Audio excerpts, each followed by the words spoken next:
All right. Well, Trace, here we are. I've got so much to talk about in this podcast that it's like a kid at a candy store. So I'm like, get released. I'm like, what do I want to eat? I want all the candy. So, so I've really kind of found a way to, really dissect everything down and segment it out. So that way we can have really meaningful conversations. Yeah. All right, so thank you so much, AGZA, American Green Zone Alliance, for being an awesome partner and sponsor to this podcast, Roots Down, a regenerative AF podcast. Really respect the work that you guys do in creating a just transition from gasoline to electric in the landscaping industry. We not only appreciate you being a good partner of Roots Down, but we really appreciate you being a great partner to the earth and helping steward new behaviors that can lead us towards a good, clean energy transition, especially in the landscaping industry where we need it most. Thank you guys so much. We appreciate all the awesome partnership. About different things. So her and I's topic's gonna be about climate brats. Like people that want to get involved with climate change have to be at a certain level to be involved. But it's like, we need everybody involved. A lot of people are just willing to dig in the dirt. Yeah. Basically. Yeah. And how a lot of the wrong people have, we've talked about this, like the hippies have co-opted this movement, and it's like, it doesn't allow for metrosexual guys like me to be. Is that even a term that the youngsters would understand? No, I don't think they understand that. I think that's not. I was just a clean guy, like a guy who actually bathes is a metrosexual. Yeah, that's how. Well, now my daughter calls me girl. She's like, girl. Oh, I'm like, all right, well, that's the way it is. That's just a teenager. So today's episode, we're going to focus on why landscaping for climate change. Okay. Yeah. I think that we want to give you a moment to kind of introduce yourself and talk about why you were my business partner at Roots Down. We did some trailblazing. I don't know why I was your business partner at Roots Down, but really, I don't either. Looking back at it, it actually made a lot of sense, and it started a lot of really good shit. We put a lot of really good stuff in the world. Just from this GDOT Meadow project, everything from transitioning the libraries to you starting a fucking landscaping business. Yeah. Really, really, really crazy. Yeah. So yeah, what compelled you to leave Roots Down? I think there's a lot of factors there. What compelled you to leave Roots Down? I know that you were always wanting to get your hands in the dirt, and you were always wanting to know more about the landscaping business. So. Yeah. I think we can take a couple steps back. I've been very interested in new urbanism, walkable urbanism. From time I was in college, I read The Geography of Nowhere by Kunstler, and it just exploded in my head. I was like, oh, now I understand why I hate suburbia so much. Like he really explains what we gave away when we gave up our cities to the cars. So I was really interested in that from an architecture and a built human environment standpoint. But when I came on with Roots Down, working with you really helped kind of, turn the key one more notch and really unlocked what I really understood was my mission, which is more of a natural urbanism. So I think that, big paved or big plazas with paving stones and stuff are cool. They look awesome. But if you pave over everything, right, you're going to have flooding issues. You're going to have all sorts of issues. We need to. I don't think they look awesome. I mean, the Place, the central Place in Belgium is amazing. Right. But I think we emulate that horror. Like travel to Barcelona, I was like, is this what we're trying to do? Or you're failing. Yeah. Well, here in the States, we just throw fake, artificial turf down and some cement. And we're like, look, we created this place, put some benches, and we created this place for you. But it's 105 degrees in the day here in Atlanta with the heat index. There's no shade. There's no one uses those spaces in the summer in Atlanta because it's just too damn hot. Right. And what's missing is the trees. And that kind of brings me to the point is that in working with you, I realized what was missing from my philosophy was the trees, basically. But more than street trees, the understory, the native plants, the shrubs, the focus on soil, right? Soil, big one. And I think that's what, the hurricane in Western North Carolina has really highlighted, is that the soil and the ground staying in place is really kind of the whole game, right? And that's what we've plowed over in our urban and mostly our suburban environments without I don't think we fully understood what we were giving up when we did that. So I started with Roots Down. That really kind of focused my attention on natural urbanism.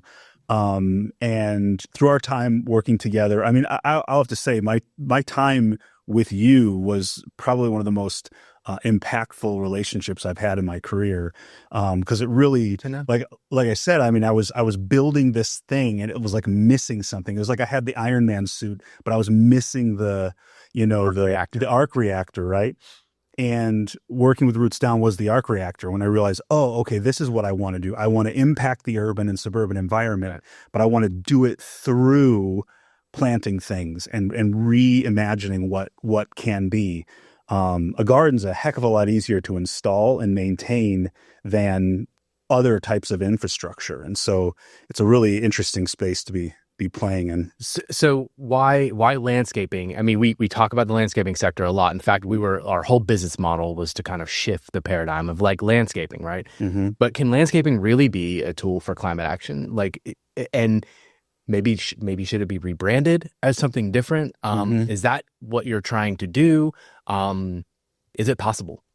Yeah, well, I'm trying to do a couple of things all at the same time. Landscaping, I'll be honest, is mostly, it's in a way, it's sort of a Trojan horse. It's an opportunity to get connected in communities and do something that's good for a community. But also, when you change landscaping to gardening, right? Now, gardening, in our heads, we think of veggie gardening and things like that, but it's the best term we have. I mean, earth stewardship might be a good term as well, or land stewardship. But if, one of the things that you said, in the first year we were working together, you said that, like, everyone's calling for, we need 1 million urban farmers. I mean, 1 million urban farmers. Everyone's pouring money into it, talking about it. And one of your great insights was, we already have 1 million farmers. We just call them landscapers. That's right. We simply need to re-educate them, not re-educate, that has Orwellian terms, but we need to educate them, get them they're upcycled in their careers so that they imagine themselves as land stewards, instead of just essentially what they are, as janitors of the outdoors, right? Their job is to keep it exactly the way it was yesterday. And anyone who spends any time in ecology knows that's virtually impossible. Without fossil fuels and chemicals, it's an impossibility.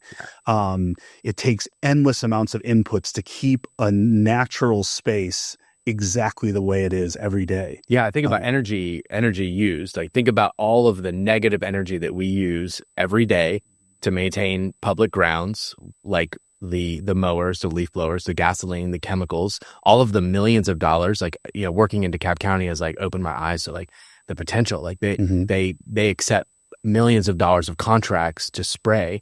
Imagine if all of that energy was put into earth care. That's been the big question, right? Yeah. And that's why I think landscape is poised to be a good climate solution. And it definitely got you out there to do that. So tell us a little bit. Tell us a little bit about your business. Tell us a little about like what you're doing, the kind of clients you have. Just curious to know more about Greenbox. And So the company, I don't think I've said the name yet, but it's Greenbox Homes. Our purpose is to make earth care affordable and accessible to the average homeowner. I think that's from a market standpoint, I found that that's one of the biggest niches, is that you have traditional landscaping, then you have sustainable landscaping. Sustainable landscaping is a very small part of the overall industry. Right. And those who do it mostly focus on design build, and not many are doing maintenance.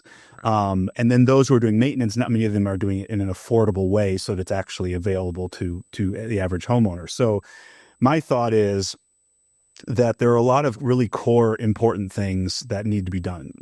The number one thing, right? You go to any urban or suburban environment, the first thing you're going to do is soil remediation. That is a given. The soil is garbage and you have to like start building. Now, you agree with this. This is my philosophy is we're not going to till it up. We're not going to dig up all that dirt unless, I guess you would do that if it was poisoned, right? If it had a bunch of lead in it or something.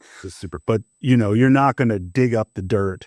The point is to add. It's all additives, right? And that just takes a little bit of time. So the first thing we're going to do is soil remediation. And you start to realize that there are these steps, right? Because we know the starting point of all of it's lawn. It's just lawn. So we're going to take it from that and we're going to take it to some future state. We can those processes are actually pretty repeatable and can be sort of refined so that it's available to a lot of people at a much cheaper price than what it is available now. Yeah. That's really the core mission of Greenbox. But beyond that, we're also looking at how can we start to almost create like a decentralized farm support network in a way. You don't have to have a lot of urban farms if every home is an urban farm. You simply have to find a way to connect them all and create centralized areas for processing and distribution. So that's something that we're looking at. We specifically are organized as a membership organization. I don't have clients, I have members. And so everyone is kind of in this pot together, working to help regenerate their plot, but then also how can they support others in our network? Yeah. So you are you're a small fish in a very big pond right now, right? Yeah. So I'm curious. We talk about this all the time. Like you're trying to flip things on its end, which I think it's been done a certain way. Well, we got to remember it's not been done for that long this certain way, right? Maybe 70 years, 60 years? Yeah. Modern landscaping was invented by Dow Chemical in the 1950s. And most people, even in the 50s, were mowing their own lawns. There wasn't a service, right? Or their neighbor kids were doing it. Yeah. So really 70s and 80s. Yeah, really like 60 or 70 years. And you're trying to flip it on its end and completely like say, hey, the way we're doing everything, the way we're spending all of our money is completely bananas. And if there's a lot of people out there that want something different and something better. They just don't know it exists. And it doesn't really exist. It only exists with you and maybe even fewer services. Like we've got other people out there that are doing more ecologically friendly services, but yet they do all of the work, So that is going to pose a challenge. I'm curious to know, what are some of your solutions for that? We've talked about decentralizing the industry, right? And being a disruptor. You and I have always talked about being like these weird disruptors. I think we've had more meetings about that than anything at all. I think we have had more coffee around that conversation than anything at all. So tell us, don't give away your trade secrets, but tell us, how are you really going to disrupt the industry? What are some of the qualifications you're looking for that is going to make a change and not monopolize it? Because we've seen a lot of fucking people monopolize the industry and want to be the biggest, baddest. We don't need any more bright views. We just don't, right? Yeah. So, yeah. I think, that's actually a very large question for me. The first thing is I think that it's actually incredibly ripe for disruption, primarily because I think the market for regenerative landscaping is, if not 40% of the market, it's certainly a quarter. And right now it's got 3%. The thing is that there is no way to reach this middle group who want it, but don't know how to articulate it, and also certainly don't see it. It's not something they see, right? That was my theory. That was my market theory when I left Roots Down. And it's borne out that I do almost no marketing. And we've grown to 25 members in a year with no marketing. It's just word of mouth. And as soon as I show up anywhere, right, if I'm in the right groups, it's going to attract people because there's really nothing like it. Now that's not going to last forever, right? Eventually I'll have to compete in a more business savvy way. But the idea is that I don't want to go, the landscaping industry, there are really key things that I'm bucking against. One is that the landscaping industry, especially the maintenance side, right? This is not exclusive to traditional landscaping. This is maintenance across the board. Is a mile wide, an inch deep. It's a margin business. So the idea is that you want to spend as little time as possible at each property. You want to systematize it. You want to mow, blow, go, get out of there. Whether you're doing it electric, gas, it's irrelevant. You have the exact same mentality. And my mentality is much more an inch wide, a mile deep with each member. So my feeling is that, do they need compost services? Right. Do they need mulch services? They certainly are going to need plants. So why don't we start a nursery, right? And start to think about all the solutions around what it means to live a green life in a suburban, especially in a suburban context. And so, I'm not even really competing with the traditional landscaper because I have a completely different model. I don't need hundreds of members. I need a smaller, dedicated group. The other side of it is that I think that janitor of the outdoors conversion to land steward is a much bigger gulf, like psychologically, right? From an education standpoint, it's not really all that big of a deal, right? It's much more in just like, what kind of business are you running here? What is your purpose? Mm-hmm. If your purpose is to keep a natural space looking exactly the same every day, then the only way to do that is with energy, essentially. Energy in the form of chemicals, energy in the form of labor, energy in the form of gasoline. It doesn't matter. It takes energy. That's the only way to do it. You can decrease the required energy of inputs because you do any ecology study, you understand that like the Earth is providing us with endless flows of energy that are stored as plant matter, are stored in the soil, are stored in mushrooms. Yeah. It's stored in us, right? It's stored in all these batteries, and you can just you can guide those flows, and it requires an enormous, much less energy inputs. But what do you lose, right? The thing is, it can be done cheaply. I mean, what's the classic saw, right? It can be cheap, it can be good, or it can be fast, right? Can't be all three, right? Ours is cheap and it's good, but it ain't fast because we're working at the speed of Mother Nature. Now we can goose it, right? That's the whole purpose of like the Miyawaki method with like rewilding, right? Is they're going to take what would take a century or a millennia, and they're going to try and squash it down to like 50 or 60 years by planting those third round, plants and trees and shrubs versus starting with the dandelions, and the nutsedge and the crabgrass, which is how it all begins, right?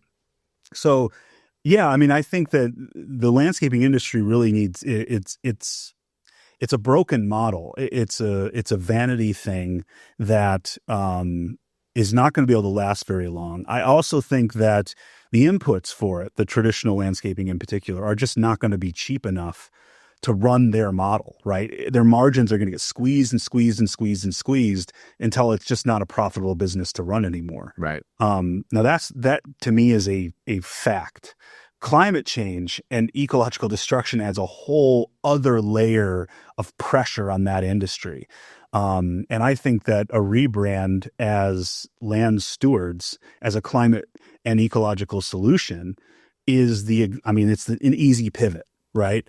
And so, I think it has to happen. It has. One of the things I've focused on, and I've talked about this a lot, in DeKalb County, I was like, we're focused on energy and energy plans and clean energy plans. And I think we're not focusing enough on good soil practices. Mm-hmm. And I find it alarming because in an urban sector, let's say if the shit were to really hit the fan, zombie apocalypse or a real climate crisis were to hit the fan, mm-hmm. then where are we going to go immediately? We're going to be grabbing all of our seeds. We're going to be trying to, take scions and plant apple trees, and we're not going to have soil to be able to hold life, the very like building blocks of like the reason why we're here. And we're going to realize that we have destroyed our one good like resource in our counties, in our governments, in our cities. We've destroyed the soil. Mhm. And if we destroy that building block of life, there is no other life. Yeah. And I find that very, very alarming. So I think the Earth stewardship model is the important model. It's the right model. It's what we should be doing. And it's not, and people think it's silly. And I used to think it's kind of silly too. I'm like, oh, we're just talking about planting trees and tending bushes and cutting and trimming them. No, we're actually talking about maintaining the structure of life so that we can actually stay on this planet, because that's what it's all about, right? I mean, if I go back to that whole George Carlin skit that I love so much, the planet doesn't need us. We need it. Mm-hmm. And I think that in the urban sector, we're going to have to go out to rural areas to find good ecology. Even there has been destroyed, right? So we should start building as a resiliency method, we should start building our soil here. And I think that's the work you're trying to do, which is super commendable, super awesome. I'm glad you got I don't want to call you a pupil. It costs us a lot of. Well, I guess it did, that education. I mean, I would. I think that your mission, where you and I diverge, right? The thing is that you and I want the same things. We always have. Those were the things that really brought us together. And just where we diverge is where we get our juice from, and what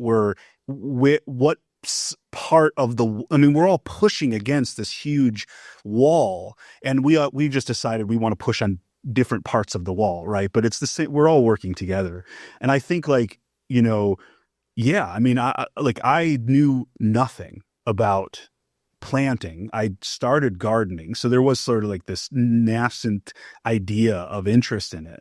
But I'd grown 4 green beans and a couple of carrots, right? I hadn't really done anything, and I learned everything I needed to have the confidence to go out on my own from you. And then and now, I mean, you never stop learning. I could be actively trying to be a great ecologist for the rest of my life and have barely scratched the surface of knowledge. Right. So, unfortunately it's such a fun thing to do. I mean, it's not work, it's fun. But yeah, I mean, I think especially when you're getting paid for it. You remember my stories of being on the farm. I literally, I remember every month having to go to my wife and be like, "Hey, Kristen, sorry, the farm isn't doing so good. Can we borrow a little bit of money, take from our personal account and put it in?" I loved you're right. I love doing the work. And I've been preaching this on every hilltop that I possibly can of farmers, if they got paid for service and not for product, it would be a great model, because we need that. Yeah. But getting paid for it feels really good. Doing the work and getting paid for it is the dream. Yeah. And I think well, I mean, that was one of the things that we identified very early on, was that the funding model for this is broken, is that if you come at it from a nonprofit standpoint, then it requires people to do something extra. Right. Where the landscaping model, that's why I call it a Trojan horse. It's not really. I mean, we're providing a very valuable service for people, but it's providing something that people already want, are already paying for. It's just doing it slightly differently,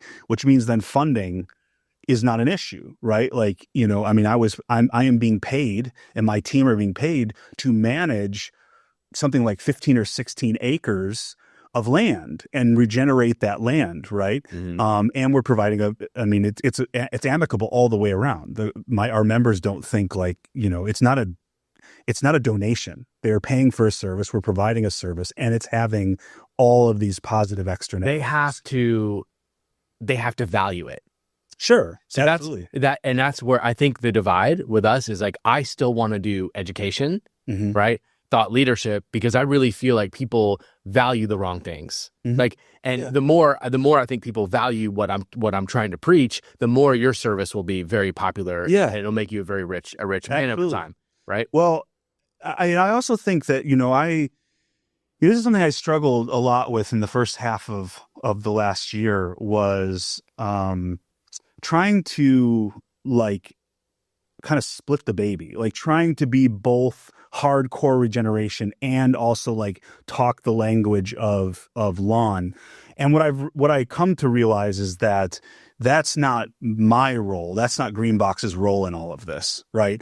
Is that if I admit, like if I go to a member's house or a prospective member and I seed ground to this perfectly manicured lawn is beautiful, right?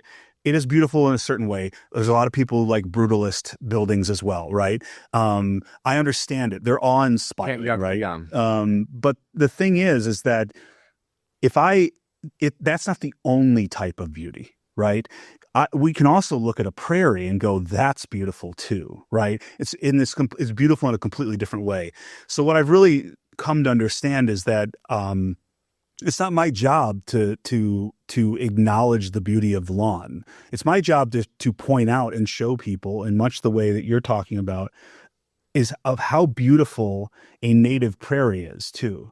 And I think that's the beauty is different, right? If you look at a lawn, if you look at a perfectly manicured lawn, the beauty is in the whole. Like it's manicured, it's straight lines, it's very geometric, and you go, okay, I see it, I understand it, I see the whole thing.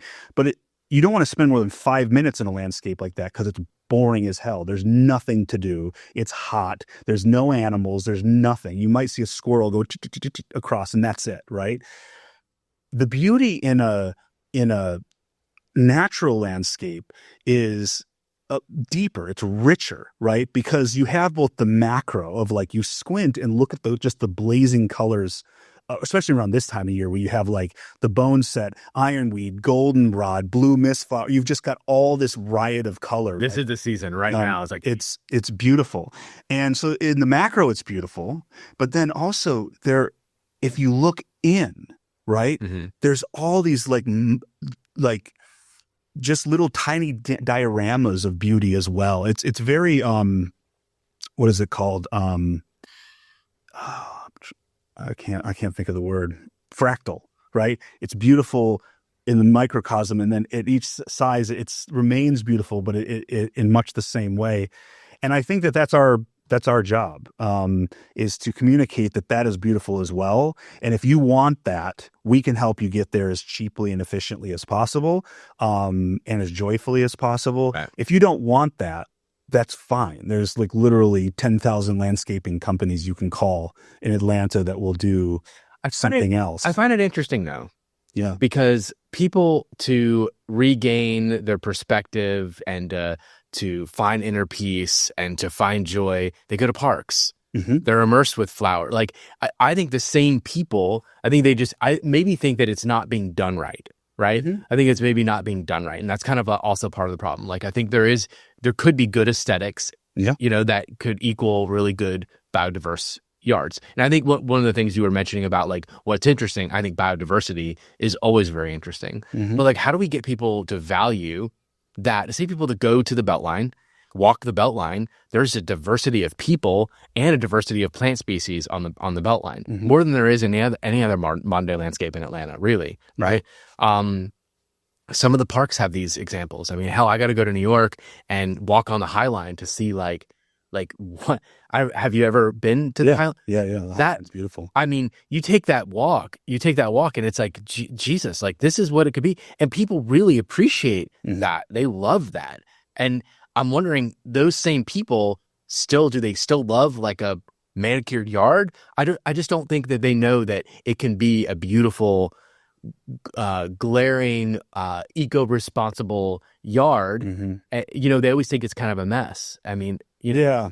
Well, I mean, so there's a couple of things, right? Like you want to acknowledge that, yes, it can be messy sometimes, right? Like, because birds need plants for exactly what they are year round, right? They use the dead-headed sticks, right, which we think look so ugly. They use those to build their nests. And if we don't leave those out, what do they use for nests? Bits of trash and plastic, right? Like, so I always think, people grabbing a piece of a wig, lady's wig in a parking lot. It actually would be really valuable. Just as a whole wig and just like there, I got my nest. It's already built. I think like we just have this really like sense, like completely bizarre sense of time. Like you worry about the leaves, on your lawn or on the cement, but it's like in 4 weeks they're going to be broken down and gone, and there'll just be new leaves there. And it's like, what difference does it make? And I think I think that landscaping in particular has been really captured by this modern idea of just perfect cleanliness and perfect human control of nature. Yeah. And I don't know how many ways more we need broken down that has completely failed, right? We literally need to take things down to the studs. You mentioned, and I kind of wanted to comment on it, about the soil, is that truthfully, like, solar panels are great, right? But it doesn't matter if the storm washes your house away, right? And the storm washed your house away because the soil was wrong, right? Now, that's not always the case, right? Obviously, climate change, I mean, we are in the thick of it. It's already started. We're feeling it. But soil and water quality, like, for every person who's interested in solar panels, we should have 50 working directly on soil and water remediation, right? That's what we need to do. I don't think people understand. This is like, I think I was taught this in 3rd grade, right? The way the freaking inland water cycle works, right?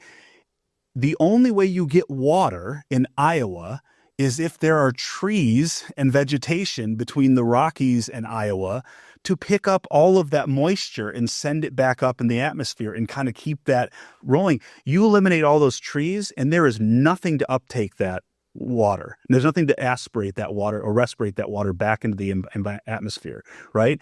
And so people don't understand these kind of fundamental ecological things. I think we can somehow just like eliminate all of the vegetation. I mean, until it disrupts, like, what, like, oh, you're talking about that. Is that going to disrupt my Aspen ski trip every year? Like, I'm not going to get because mostly those places are arid and dry and desert-like until the winter where people can ski. But like, until it starts really disrupting other people's like fun patterns, like, oh, we can't go on cruises anymore because there is no ocean. I mean, that's very silly, but but like until it starts really affecting people's like wallets or it starts affecting their habits, then they don't. I think it's affecting a lot of people's wallets. I mean, I look at, first off, I personally am not concerned exclusively about climate change. I look at climate change as a function of our overall overshoot of usage of this planet, right? I mean, we could solve climate change, though at this point I'm wondering what that would even look like, but we could solve it and we still would have to account for poisoned waterways and an inch layer of microplastics across the entire globe, right? There are all these issues that we have to address at the same time, and I don't see any way to get around that other than through an ecological mindset, right? We need to think first about what is going to improve the living quality for future generations, right? Because that's the scale we're talking about, right? Yeah. We're talking about generational. The remediations we're talking about will not happen in our lifetimes. Exclusively, it will take generations of people doing it and doing it better and better and better until we can get the planet back to something approaching normal. Yeah, we need to start thinking about I've been kind of toying the idea of like an office of regeneration for every county, for every city, that we need people thinking about this. Like, they have to. It's like beyond sustainability. Yeah. Like right now, sustainability looks like, 3 or 4 horrible hurricanes like this every season. That's right. Forever. Yeah, that's right. And I don't think people fully understand, to speak specifically about climate change, but I think the same type of noose from all of these different ecological problems are around our necks. They all function the same way. But there was this great graphic I saw once of a hand that was like going into a buzzsaw, and they'd already chopped off the tips, and it was like 1 degree, 1.5, 2 degrees, 3 degrees, 5 degrees. And the point of the thing was that there is no pulling back. Once you chopped off the end of your fingers, you've chopped off the end of your fingers. And that's what climate change actually is. It is the moment in Star Wars where they get stuck in the trash compactor and those walls are closing in.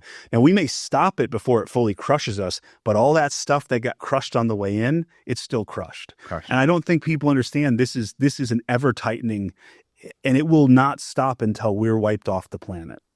And we're 50 or 60 years behind. Right? I mean, it's what we bleak. did in the 50s that we're only now feeling now. Yeah, it's You bleak. know? It's bleak, but it's like at some point you gotta kind of look at it like, Jesus, are we not supposed to be here anymore? Like, are we? I think we are supposed to be here. We're a keystone species, you know, like the world is what we made it. And that is just a fact. Even the native world that we talk about, like with native plants, like that it was made by Native Americans who worked with this stuff over 10,000 years, right? Right. Like we made the earth what it is today, and we made it livable. Like we made it livable for people, and there was a time when it was livable for us and millions, if not trillions, of species of animals and plants and fungi.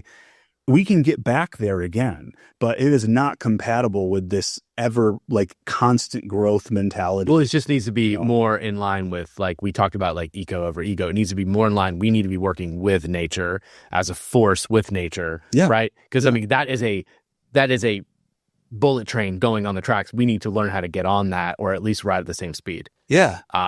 So I have to ask you. We have a little bit of fun. This podcast is supposed to be about some fun. Some fun. We have talked about some bleak shit today. We're both very passionate people. We can go down that rabbit hole very easily. So you're in your 40s. I'm going to call you out. I'm not going to say exactly how old you are, but I know I'm older than you, so it's okay. You're in your 40s.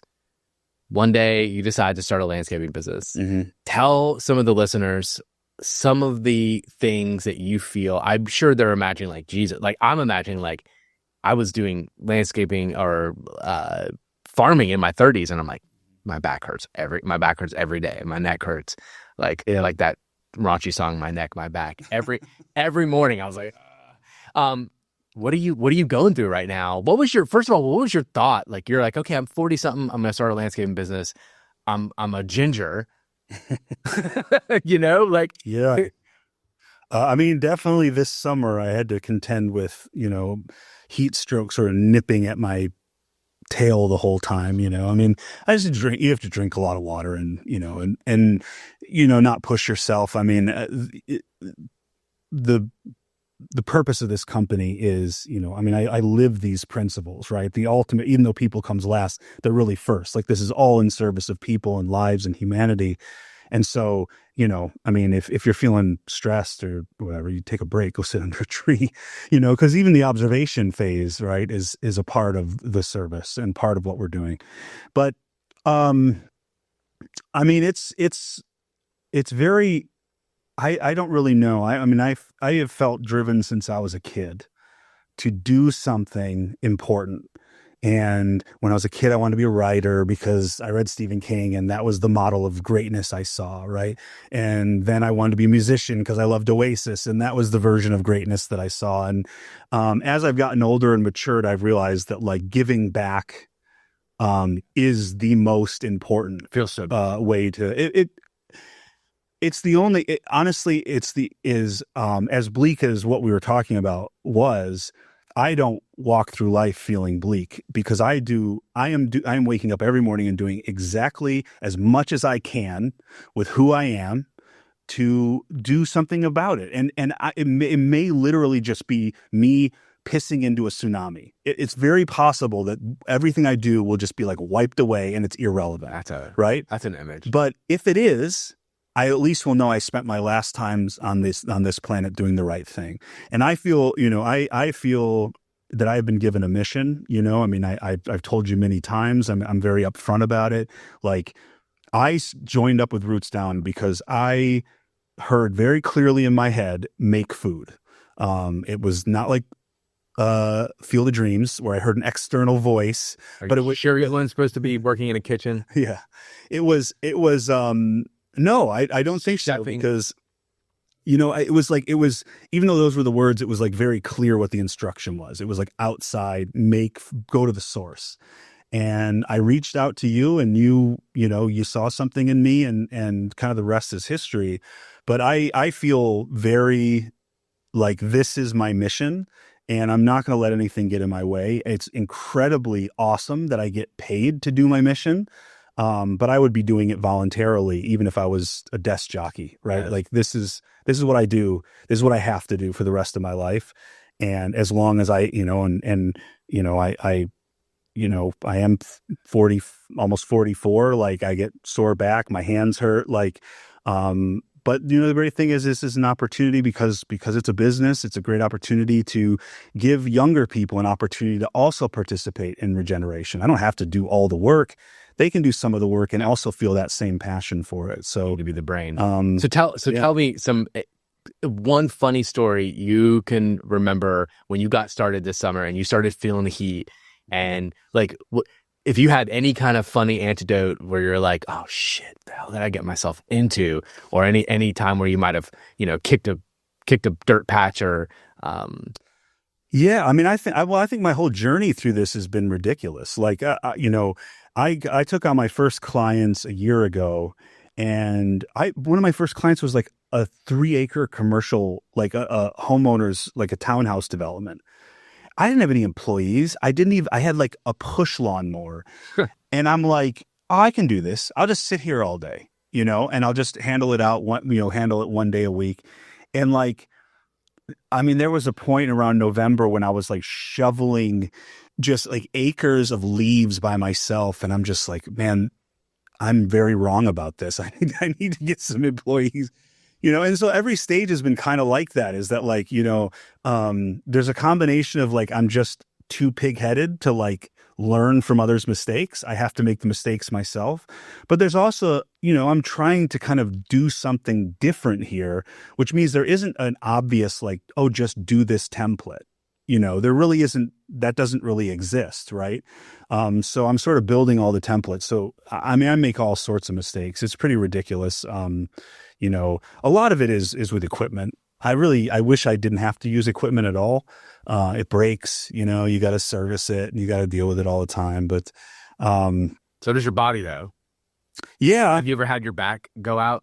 I mean, almost immediately. And then, almost immediately. And I just had to keep working, just take some Tylenol and keep working. I mean, but I will say though, if anyone is in their middle ages and wanting to lose weight, start a landscaping business, because I've lost 40 pounds.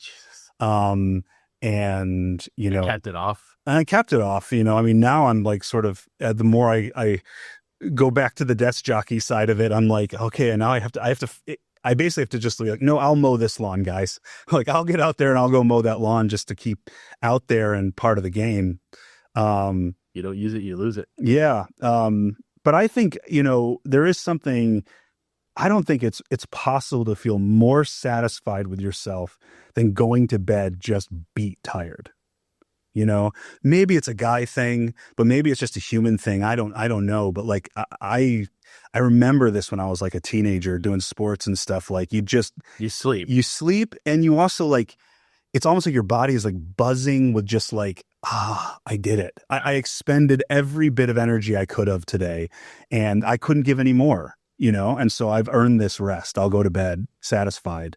And I think it's an important feeling. I don't think you get it other than working your body. Like I really just don't. It's like a thing that it's a feeling, and maybe it's a chemical or a way we process something that can only be felt by doing hard work. I think it's important. So also tell me, in all the years of hearing me talk about like fruiting trees, that's like my whole dream was to be this like Johnny Appleseed type where I'm like planting fruit trees all over the fucking place. You are. But then I got to be, I realized just in a like, different kind of way. I had an epiphany. I was like, yeah, like I've planted hundreds of blueberry bushes and service berries at the public libraries. Like, and also how many trees am I going to plant? Yeah. Because you planted me. Yeah. Right? Like, that is a weird analogy. Yeah. But like, I mean, you're just like this dynamo of energy around these topics, just throwing it out there. And when it catches, like it really catches. I mean, you have been a part of, I think that I don't think I'm a unique case. I bet you could go through your life. life. My church. Yes. Yeah. I think that you've gone through and you've just sort of like, you've just planted all these different fields, and some of them the seeds were falling out of your pockets. Sometimes I don't even think you were aware you were. And I don't think I really quite know how to harvest some of those fields yet either. Like that's also part of my. Maybe there's someone else's to harvest. I think when you talk about generational, right? Like if you and I are going to run the race as far as we can run it, and then we'll hand the baton off to the next, we will never see the finish line, and they will never see the finish line, and so. You have to be driven by other things than the finish line because we're never going to reach it. So, if you just enjoy the process of running, basically. Yeah. I love that. Just be in the now, enjoy it. It's been a wild journey, a wild ride. Having you on was definitely necessary to tell the full story. Sure, right? Sure. And I want you to tell me, what is your favorite thing to grow? And you could list, like you could say my favorite flower is, or my favorite pollinator is. I don't know if you've been able to see, and I want to throw this out there, about able to see some of the pollinators that actually grow and get seeds. You're having goldenfinch come in, and when you see like a sea of goldenfinch go through a meadow, it's like, so yeah. But as far as like, what's your favorite fruit tree to plant? Yeah, I think I'm definitely on the pollinator side of things more than like the edible side of things. My favorite tree is probably the serviceberry. I just love serviceberry. Have you had a chance to plant a few? I have, yeah. I've planted a few of them. I think what I really fell in love with the foursome of like boneset, or sometimes it's the anise-leaved thoroughwort, but they look similar. That kind of spray of white, ironweed, goldenrod, and blue mistflower. Like, the show the four of them put on when they're in a room, when they're in a prairie together or a field together, it's just like something else. Like that's what I've been trying to, like, now that I've seen how gorgeous it is, I'm like trying to be like convince my members to be like, hey, can I plant a little section to these three? It's going to be tall. You just have to accept that it's going to be like a prairie, but man, they put a show on between, and it starts with ironweed, in September into October, and some of these, like the goldenrod, will still be rocking. Goldenrod had a bad moment. Right? Yeah. People fucking they're like, oh, I'm allergic to gold. I'm like, no, you're not allergic to goldenrod. You're allergic to other stuff that comes out. Goldenrod comes out. That's just the thing that you see. You see a lot of people like, I'm chopping this down and I don't want any of this in my yard. And like, oh my God. I can understand it. Especially like the Canada and Virginia goldenrods, like the really tall ones. They're a little aggressive, you definitely have to put them in the right place or be very diligent about them. They'll take over. But it's better than English ivy or kudzu taking over. If you're going to have something to take over, I'd rather it be goldenrod. 100%. But ironweed's the one that just, what a bad name for it. Like, it makes it sound like a weed, It makes it sound badass. It doesn't sound like ironweed. But think about what it looks like. It's like this very like dainty pink, purpley flower. Like, it's a very, it's just such a great counterpoint to goldenrod. I love those four, and I'm all about them right now, just trying to find places to put all four of those. Good to know. Good to know. Well, thank you, Trace. No problem. It's been a pleasure. Glad to have you on. Can't wait to talk more about what your business is going to do. Please tell people where they can find you and they can find Greenbox. Yeah, on greenboxus.com. Okay. Is our website, and Greenbox Homes on all the social channels. So okay. And you're going to help people out in their yards. You are really into the residential model. Yeah, it's mostly residential. Even our few commercial clients are large residential properties. Yeah. So, all right. Well, for those of you who are looking for an awesome landscaper, Trace Crow is your guy. He's really awesome to work with. I've worked with him for 4 years? Mm-hmm. Yeah, 4 years. Please call Greenbox if you want to make a better yard. I think your life depends on it. Thank you so much. Thank you.